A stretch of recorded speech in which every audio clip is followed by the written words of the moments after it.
Hey, this is Callie Chappelle, and this video is going to go over everything you need to know about work at Gregory. Hey, who are you? Who am I? I'm Callie Chappelle, not related to Dave Chappelle, and as you all know, I'm the COO, which is the person who does all the dirty jobs, seriously, except for Tyler. So what do? A lot of scheduling, work training, communication, follow-through, and work completion, and I also function as a resource for you. I like to think of myself as like the house RA, so maybe I'll fall into that role, who knows. The whole purpose of my job is to make your life easier, so help me help you. So where are we going to go in this video? I'm going to go over member responsibilities first and also house jobs. The reason why I wanted to do this is I've sent out a lot of emails that have kind of a lot of dense information, and I wanted to condense it into a really short video.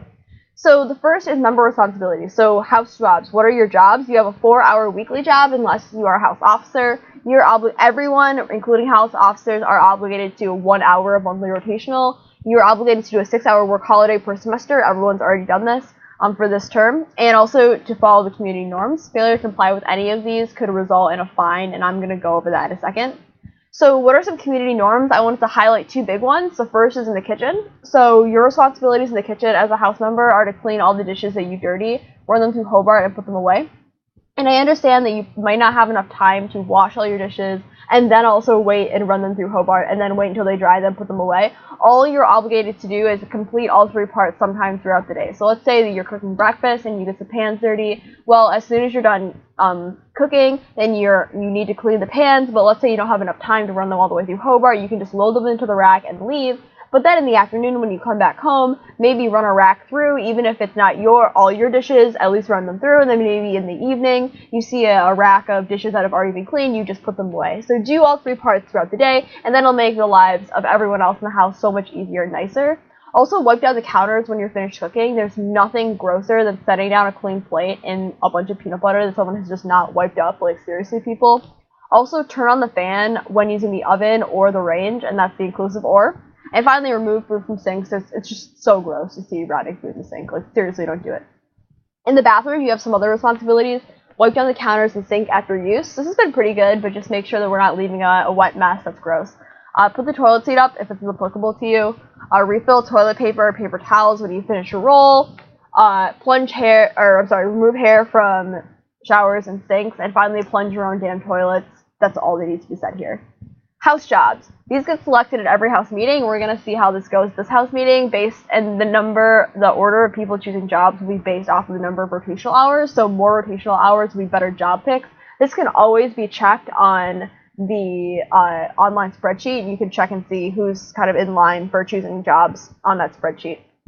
Unfortunately, not everyone can do their number one choice job, their number one choice time, but you're going to be closer to getting your number one choice job the more rotational you do, and I'll try my best to maximize everybody's priorities.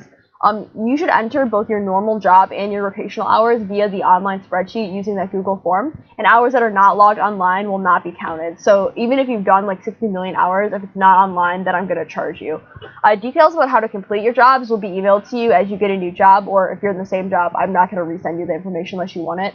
But everything can be found in the standard operating procedure, which is that Gregory House manual binder that I made that's sitting in the kitchen. If you have questions, don't hesitate to ask. That's what I'm here for. So what if you're doing your job and you find you're missing something? If you're lacking the supplies to adequately complete your job, then you should contact the CLOs with your request, and they'll make sure it gets ordered. Also, though, check the Harry Potter closet to see if we already have it. And if you're a head chef, you need to communicate with the CLOs at least a week in advance with what you'll need to order so they can get the food to you on time. Rotational. You're also obligated to do 1 hour of additional housework in the form of rotational every month. And a month is defined as the section of time between house meetings. What you can't count as rotational are hours for your normal job or your mom, but what you can count as rotational are extra jobs around the house, cleaning other people's dishes, even though in a perfect world everyone cleans their own dishes, extra time spent doing kitchen clean, ITC office labor, or outdoor. These are the only jobs you can count extra time spent doing your job as rotational, and of course stepping in to do someone else's job at their request, and we're going to talk about that in a second. How do you enter hours? You enter hours on the online timesheet. Shout out, last week everyone entered their hours completely perfectly, so I know you all know how to do it. And remember, the job hours and rotational hours get entered in the same Google form. If you don't enter your hours online, I can't count them. And then you can also look at the associated spreadsheet to see where you see it in rotational rankings. The link to both the timesheet and also the spreadsheet are on the COO page of our website. Work accountability. How do I handle incomplete work? So if I notice at the end of the week that you've not finished all of your work, then I'm going to schedule a mandatory meeting with you just to be so I can check in, and not for me to be like, you're a horrible person, you didn't finish your work. It's more like, why didn't you finish your work? What can I do to support you? How can we move forward in the future in a more productive manner so you get your work done? Do you need to switch into something that works better for you, or what? So it's just totally me getting a gauge for why you couldn't complete it. Second, you'll be assigned 2 times the number of hours of rotational next week as the number of hours missed. So if you, for example, miss 1 hour of your work job, then you'll be assigned 2 hours of rotational for the next week. If double the rotational hours are not completed by the next week, then you'll be fined. And the fining system is $15 per hour owed for the first 10 hours. And then I will be charging you $50 an hour for every hour after that. And that's outlined in our house constitution. So what happens if stuff comes up and you can't make your shift?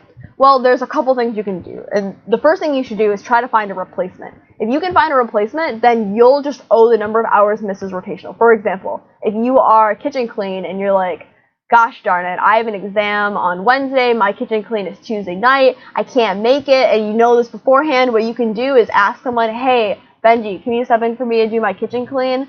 And Benji will be like, yeah, of course I can, because I'm an awesome person. You'll be like, cool. And then you'll send me an email, and you'll be like, Callie, I'm going to miss my kitchen clean on Tuesday night. Benji's going to fill in for me, and what I'll do is I'll add those 2 hours for kitchen clean into the number of rotational hours that you owe, and I will give Benji an additional 2 hours of rotational. And I will do that by Benji entering 2 hours of rotational for doing the job that you're replacing him to do.